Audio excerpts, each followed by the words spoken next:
Yes.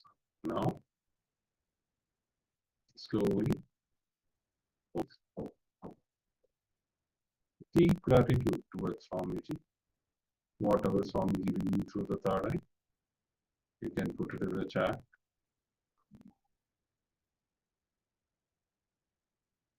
I can see few parties not switched on their cameras. Please switch on your cameras. Ali Zivang, Ma Wang Sing. Please keep your camera on. You can put it in the chat, whatever Swamiji through the third eye. I request all the participants. Whatever Swamiji revealed through the third eye in the chat.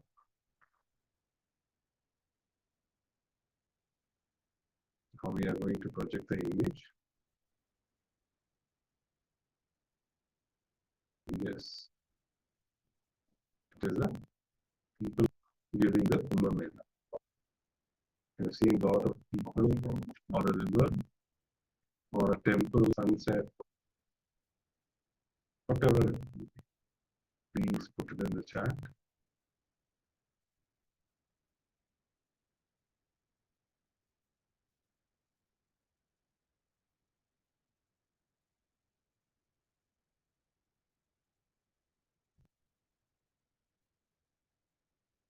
The more and more faith, you will have the breakthrough.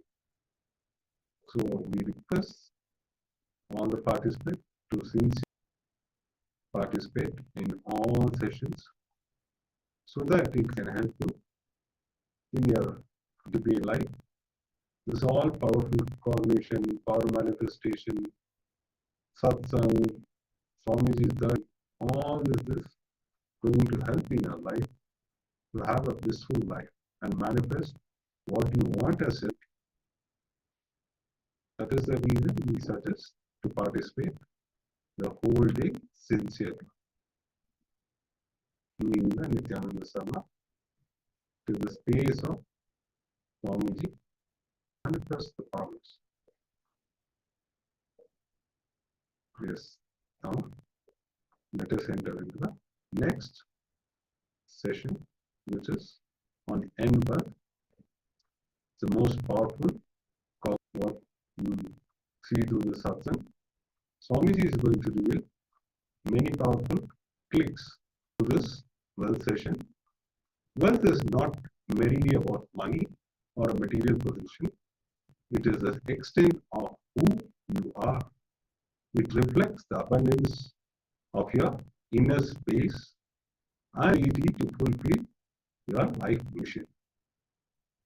True wealth encompasses not the assets, but also being alive and active and engaged in life. Now let's enter into the powerful session from Swamiji. Please listen, have your pen along with you, so that whatever powerful cognition you receive during this satsang, pen it down. This will help you in your life. Now let's enter into the session. Please straight. Let me introduce the program, EnWealth.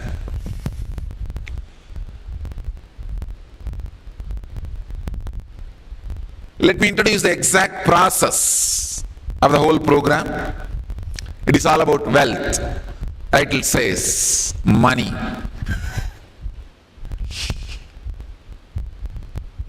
The first question: what an enlightened master has to do with wealth?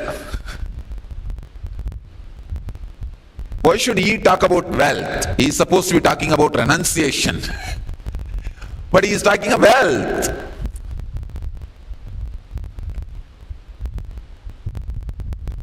Please understand, a beautiful survey, study done by Ohio University Sociology Department. I wanted to share some of their study.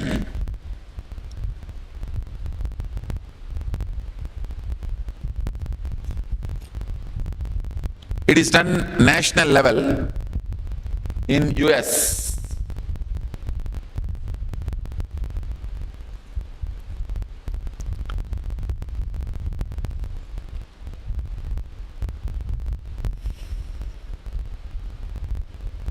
by Lisa Kister, Associate Professor of Sociology at Ohio State University.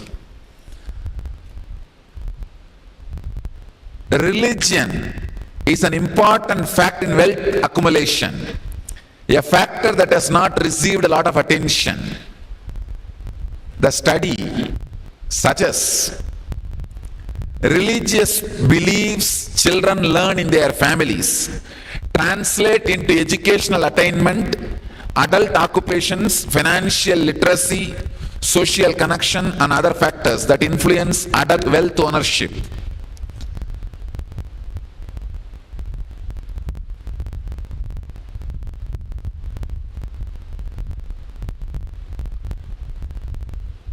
One more important thing, the study says, it is not only the religious affiliation, people who attended the religious services regularly accumulated wealth. God bless you.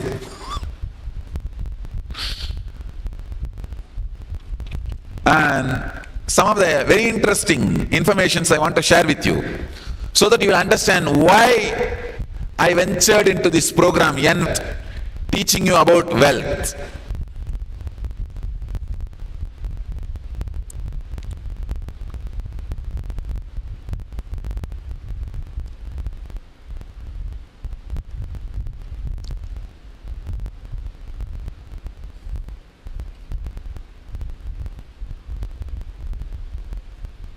The study says religious beliefs are directly connected to the wealth they create and accumulate.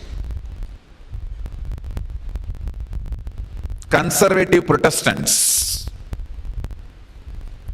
don't accumulate too much in this life.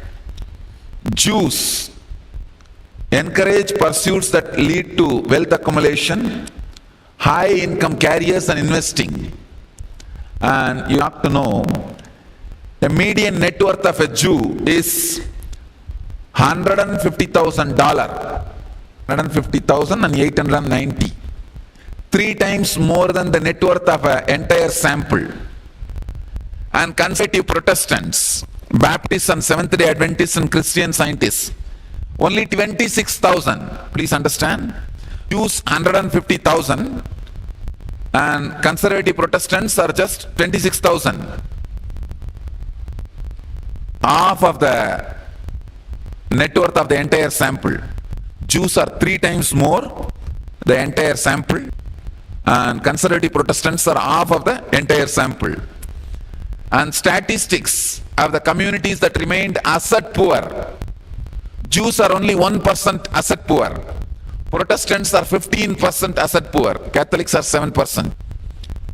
Accumulations such as homes, stocks and bonds, Jews 35% have accumulated. Conservative Protestants only 3%. Mainline Protestants 22%. Catholics only 20%. Early life investment and high risk, high return assets such as stock and bonds and wealth, Jews 1/3 of the population do this.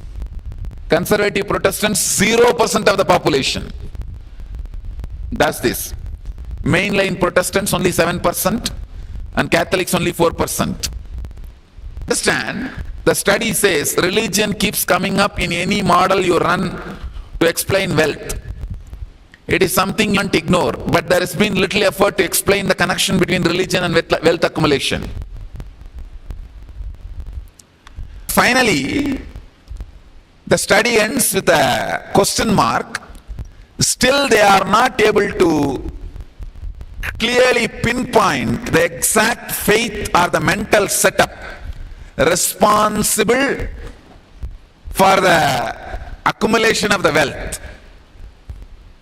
So that job I am going to do in these 2 days. Understand, religion and wealth are very closely associated.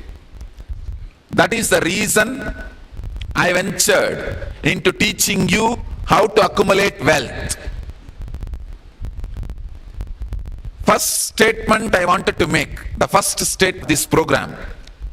Wealth is not a thing to be accumulated or managed. Wealth is you.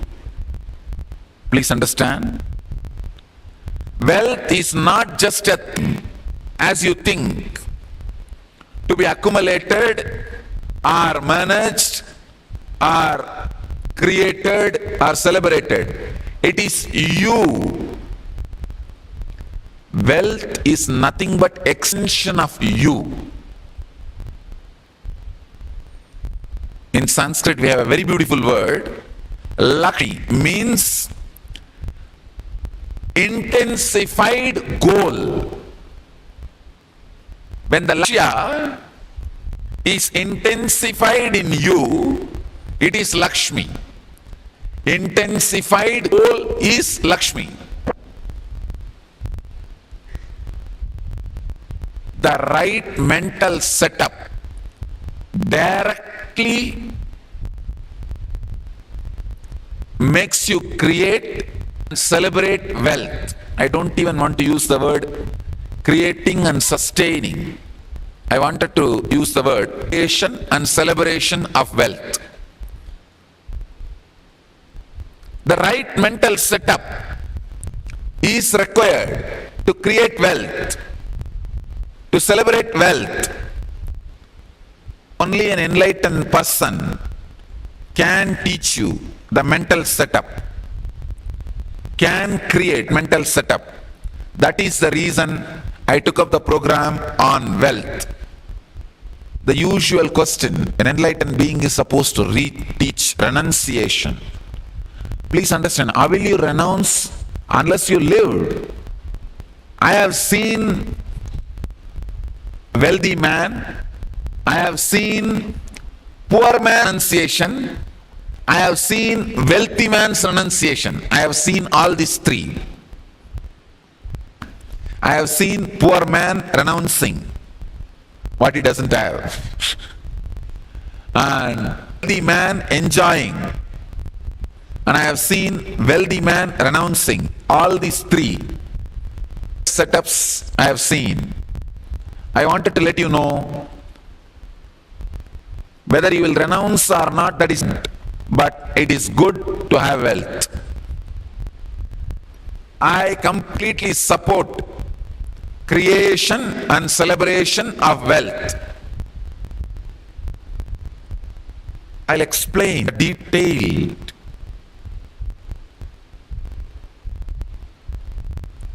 truths and the mental setups we carry about wealth. Somehow this concept, the very word wealth, if you don't have, greed. If you have, fear. In between, worry. Too much. I can say the word wealth is too serious than God. Even about God, you can come to a conclusion and understanding very easily. But the word wealth has become too mysterious because we did not look into it. The right mental setup is not achieved. A little deeply, the very word wealth creates so much of everybody. Either you had too much of greed, did not have it, or too much of fear of poverty, or too much of failure ideas. The moment the word wealth is uttered, too many of your failures crops up them, and too many broken relationships crops up in your system. Too many broken relationships, too much of disrespect, too much pain and sufferings which you went through from the young age gets awakened. That is why a normal man can never think of wealth in a relaxed way. Just look in. Even if you want to think about creating wealth, secretly you sit and think. Even inside your own mind, you create a secret chamber where you plan about wealth. Even your whole mind does not accept for planning about wealth. The moment one corner of your mind planning, the other corner wants warning you. Hey, you are planning about wealth, you are going to get into suffering. The other part is already teaching you renunciation. But you need to understand, it is not renunciation from understanding. It is renunciation based on the tendency of moving away from life. You carry too many chaotic ideas, too much of confusion about wealth. As I said, wealth is not a thing, wealth is you. If you are confused about wealth, you are completely confused about you. Who you are, what you are, why you are, who you are. Who you are, what you are, why you are, who you are. You are thoroughly confused about the whole thing. Sanskrit word Lakshmi means intensified goal is Lakshmi. Please understand, Lakshmi is not just wealth. Wealth is one idea. Lakshmi is intensified goal. When the goal is intensified in you, alive in you, awakened in you, wealth is inevitable.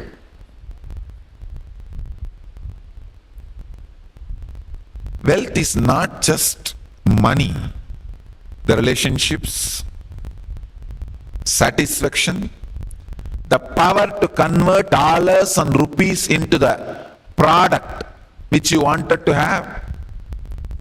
In Sanskrit, we have 8 dimensions of wealth. In the next further sessions, I'll talk about it. We call it Dana, Danya, Virya, Jaya. Different dimensions of wealth. It's a thing, it is not a thing, it is your very being. Only when your being becomes proper, the wealth gathers around you, wealth happens around you, and you celebrate it. And wealth can be adding to your life. Without the right mental setup, even if you are inherited or grabbed. For example, legally if you are born to a rich person, you inherit. And if you inherit illegally, it is called grabbing, that's all. Without the right mental setup, even if you inherit or grab, you will not be able to celebrate wealth. I have seen people, I have seen all kinds of people who celebrate wealth without having it, who celebrate wealth without creating it, who create wealth but don't celebrate it, who create wealth but never use it, who grab wealth but does not celebrate it, who grab wealth but does not enjoy it.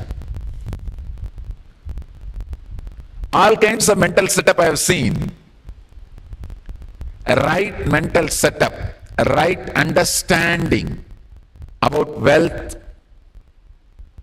not only attracts wealth towards you, makes wealth happen in your life, it gives tremendous clarity even for your day-to-day life, normal life.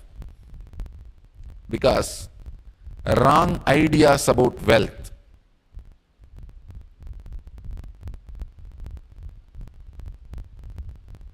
becomes a self-impediment for your very growth, for your very understanding, for your very living.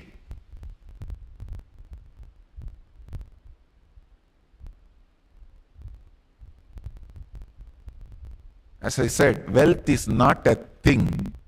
It is you, different dimensions of you. when you manage different dimensions of you, just wealth happens around you. As I said, wealth is not just dollars and rupees. It is relationships, contentment, the peace and job satisfaction, everything. Each one of these items, and health, each one of these items are your wealth. And the mental setup continuously to have success, all these things are different dimensions of wealth. So I think now you're clear why I am talking on wealth. I'm going to work on wealth. I'm going to teach about wealth to you. First thing I wanted to do in this program is make you understand all the pains you associated with wealth. Your innate guilt about greed and the ideas put inside you in the young age, the wrong ideas put inside you in the young age about wealth. When your parents fight for wealth among themselves, not only you have wrong ideas about them, you have wrong ideas about wealth. You feel, oh, it is wealth separates people. That 1 gram is enough for your whole life. You will not be able to create wealth peacefully. You will not be comfortable with wealth peacefully. Just see, how many of you are comfortable when you think about wealth inside you? When you just sit in a relaxed way, remember about wealth. See how pain comes out. Whether the failed efforts took or the failed relationships because of wealth. When I say failed efforts, so many examples I can give. The efforts which you did not do properly, or which you did properly and did not work out, did not click, or somebody cheated you. Whether somebody cheated you or not, practically a person in the world feels they have been cheated. There is nobody who feels he is not cheated, he or she is cheated. Then who is cheating? Everybody feels, whether it is a person who lives in slum, or a middle class, or billionaires. Everybody feels they are cheated. They are cheated. How can this be?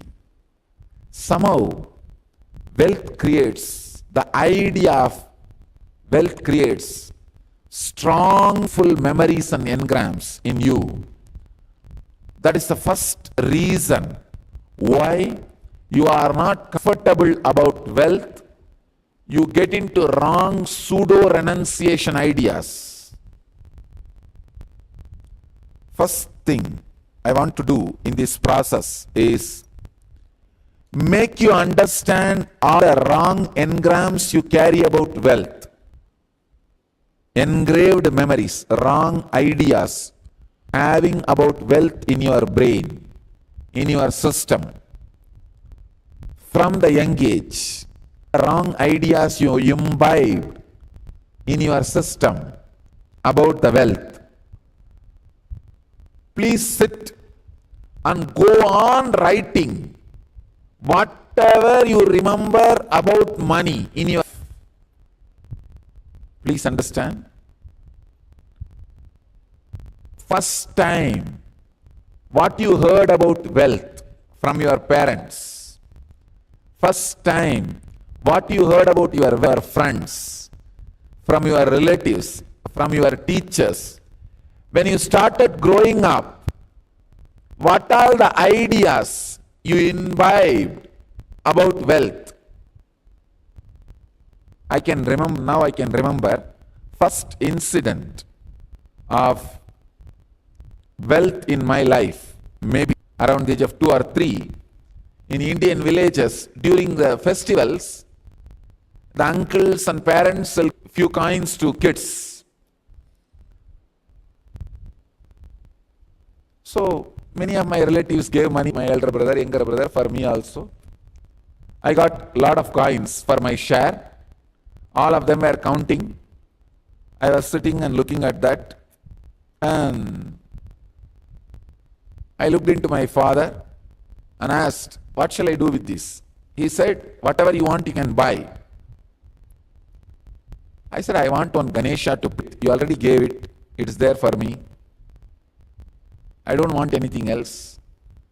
Then he said, you can give it a want. I said, oh, that's all. Okay. Then I called some of my friends. My house is filled with my cousins, and it's a giant family.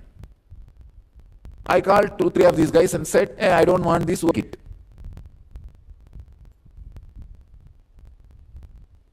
I thought someone take. Forget about it. The one guy whom I said, he just picked up the whole thing. Whole cloth on which there. I couldn't understand. Anyhow, I just left it. Okay. There. I don't want anything else. Leave it. This is my first memory of wealth. And still, this memory plays a major role in how I handle wealth. It's utility. I have not created a single relationship because of wealth, broken a single relationship because of wealth. I have not created any suffering for me because of wealth. I haven't created any joy for me because of wealth. I am living, wealth is living with me. Just wealth is living with me. And wealth is your personality, nothing else. I can tell you all dimensions of is living with me. I have a right to talk about wealth to you. Of course, I am a wealthy guru. You can't equate my wealth to rupees or dollars. Media has tried their best, saying 1,000 crore, 100 crore. Of course, all these numbers are lies. It's that much if you equate it to number. But one thing I want to tell all of you, you can't equate my wealth to number, because I have such beautiful, intelligent, strong, feeling connected sannyasis. Each one of them, how many meals you will equate them? You can't. That is one of the biggest asset I have. And it is such a wealth. Even when I say wealth, they don't feel it's a pride. They feel only grateful for being around me. Example, if you tell others, my wife is my wealth, naturally she will feel pride. She will say, yes, yes, I am your wealth. But I am telling my sannyasis are my wealth, you won't see pride in them.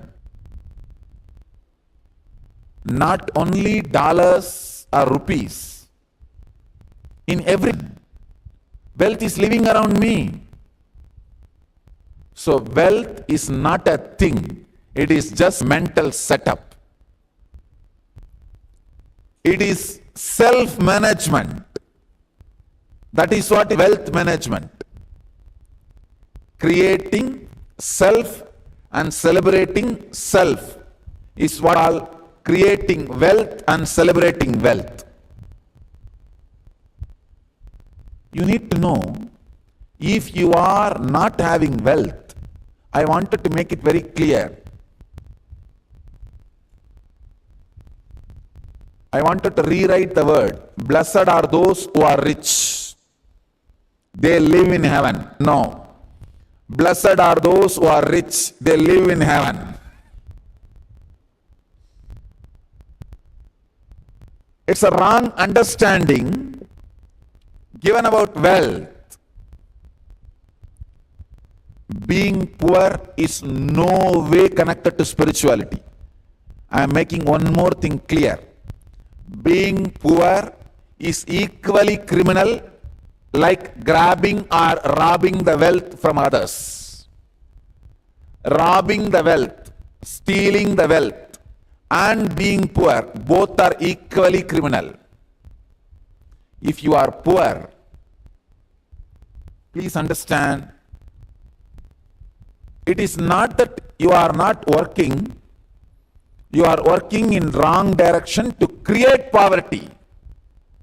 Krishna says very clearly in Gita, Gahano karmano gadihi. World is action. Whether you want it or not, you are in action. If you are not creating wealth, you are in action in wrong direction. That's all. You are in action, but wrong direction. You are creating poverty. In these 2 days, all I am going to do is create a right mental setup for you so that you attract and celebrate wealth. You create and celebrate wealth. First thing, the first process I want to do is sit and go on write all the ideas you received about wealth in the young age. Let me first open you up. What you have, let us dig it out. Then we'll clear this past engrams, create the right mental setup for wealth. Then I'll explain the right mental setup necessary for wealth and the wealth management techniques and ideas from ancient, age-old Vedic tradition. Please understand, Vedic tradition is one of the richest, wealthiest tradition, not just in the inner world, even in the outer world. Thousands of years before, whatever you call as outer world wealth, we are the richest tradition. Even after so many invasion for wealth, so much of swindling, still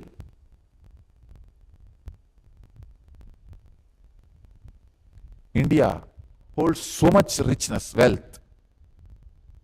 First, the invasion by different groups like Kanishkas, Kushanas, and Mauryas, then Mughals, then British. And because the Vedic tradition is life affirmative, it believes in creating wealth, not grabbing, creating.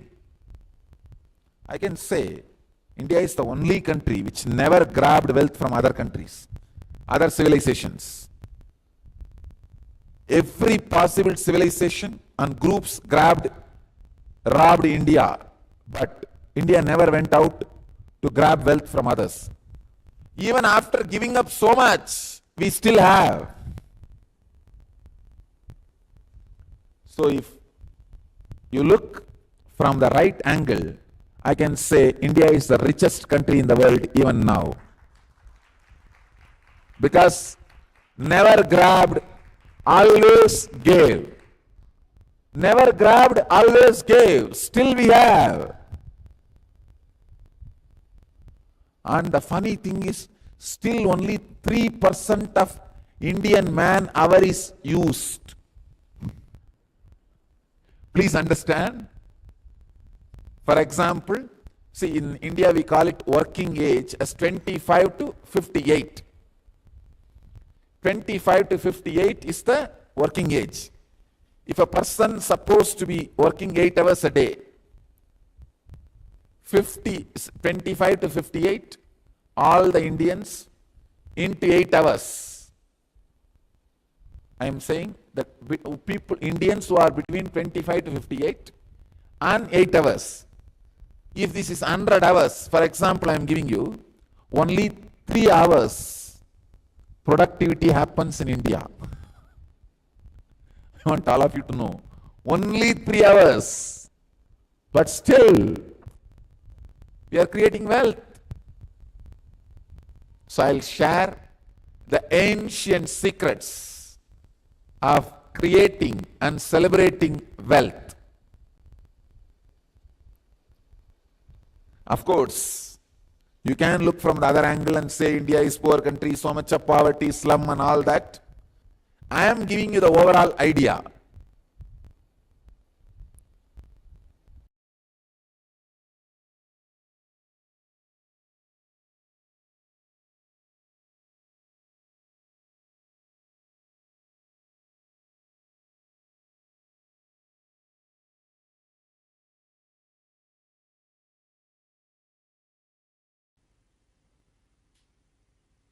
Kriya. It's a direct technique. Awakens your Kundalini, which leads to accumulation, maintenance of wealth.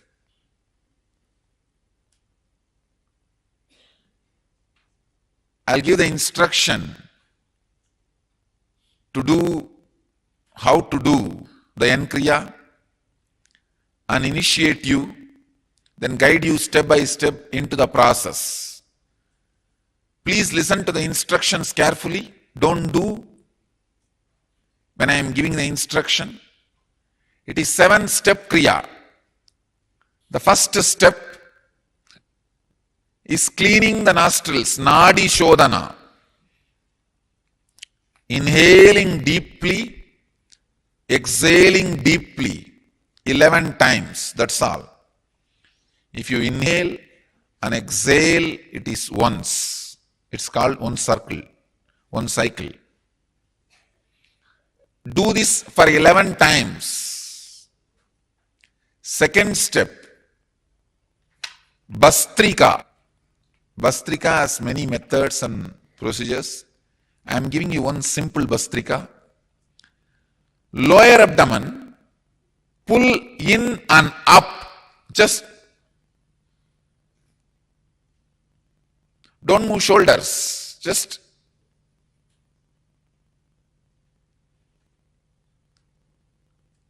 "21 times do Bastrika. Pull your lower abdomen in and up.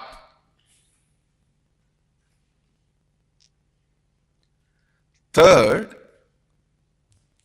Samana Kriya. Inhale as slowly as possible. Fill your lungs.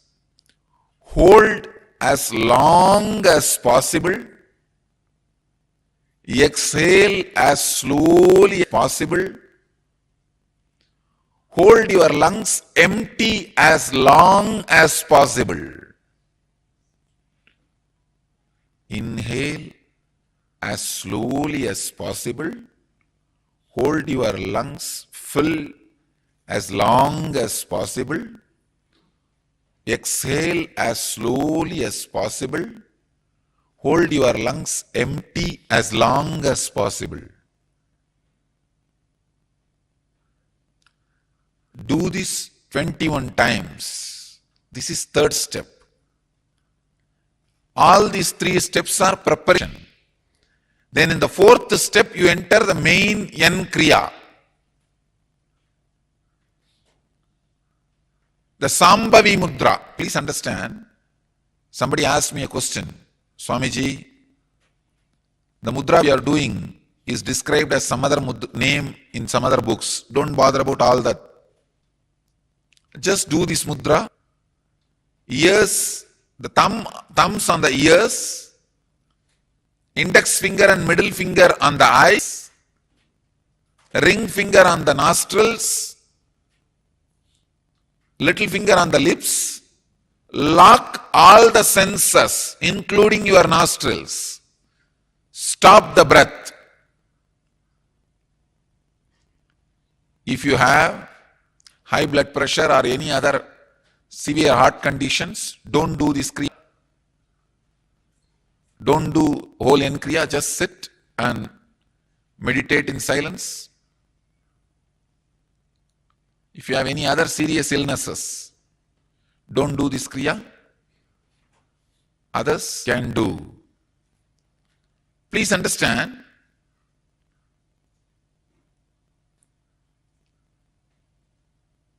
lock all the senses, turn the energy inside. You will see this is the moment that Kundalini awakens suddenly. This is the moment for sudden enlightenment. Every time when you do this, the possibility for sudden enlightenment opens its doors. The Kundalini can be awakened suddenly and intensely. Do this 21 times. Actually hold all the senses as long as you can. When you feel you can't hold anymore, then relax the nostril. You may inhale or exhale, just body may balance itself. Body may balance itself. When you feel little balanced, again hold the nostrils. Do this 21 times. This is the main N-Kriya part. Then next, the fifth part is intense humming for 7 minutes, preparing the body for Kundalini awakening, levitation, balancing the energy, settling the energy. And sixth step is Shakti Dharana. Raise your hand, face towards the Biddi banyan tree. Feel connected to Master's energy.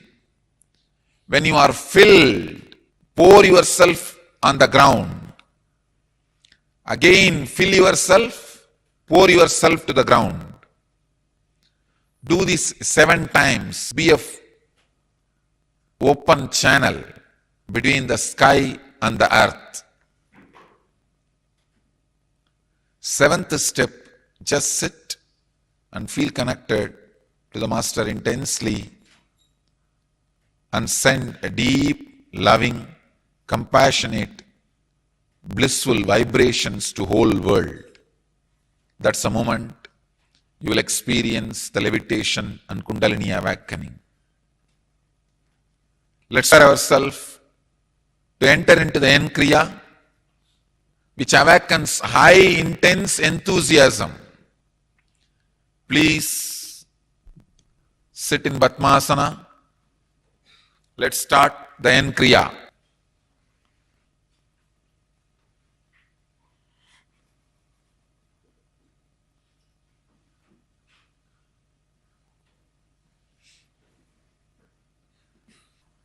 You can sit either in Padmasana or Vajrasana. Start the Nadi Shodhana, inhaling and exhaling as deeply as possible and as slowly as possible. Inhale through left and exhale through right, and inhale through right and exhale through left.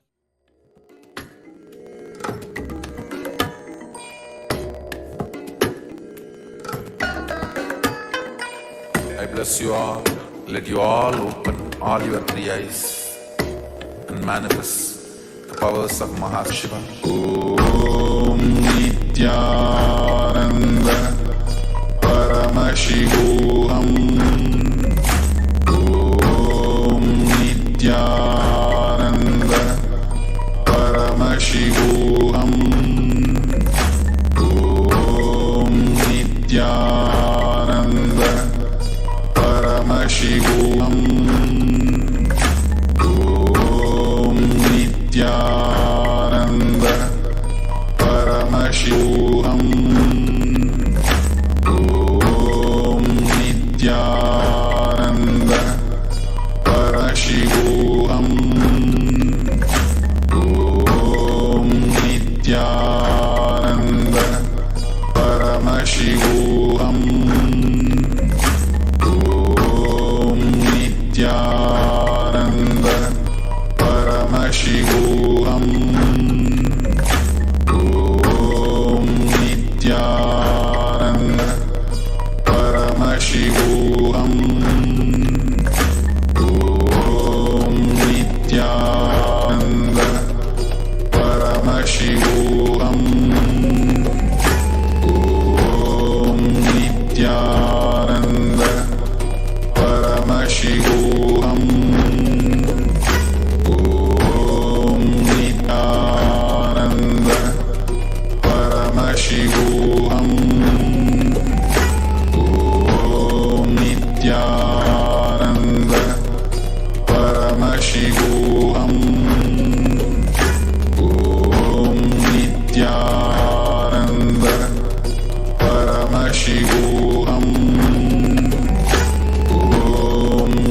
Nithyananda Paramashivoham Om Nithyananda Paramashivoham Om Nithyananda Paramashivoham Om Nithyananda Paramashivoham Om Nithyananda Paramashivam Om Nithyananda Paramoham Om Nithyananda Shivoham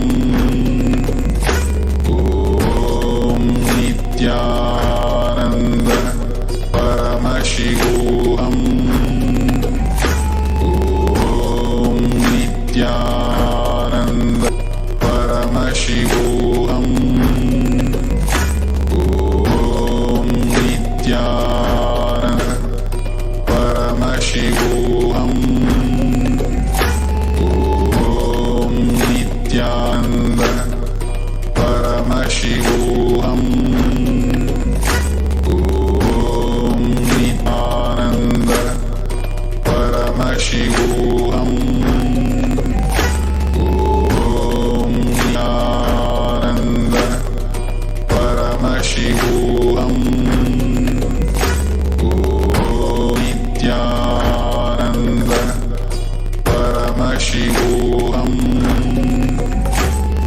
Om Nithyananda Paramashivoham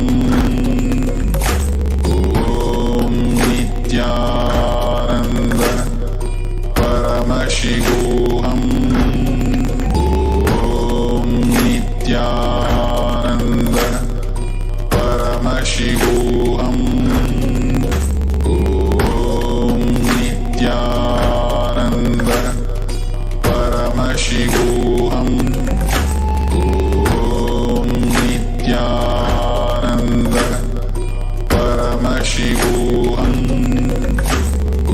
Om Nithyananda Paramashivam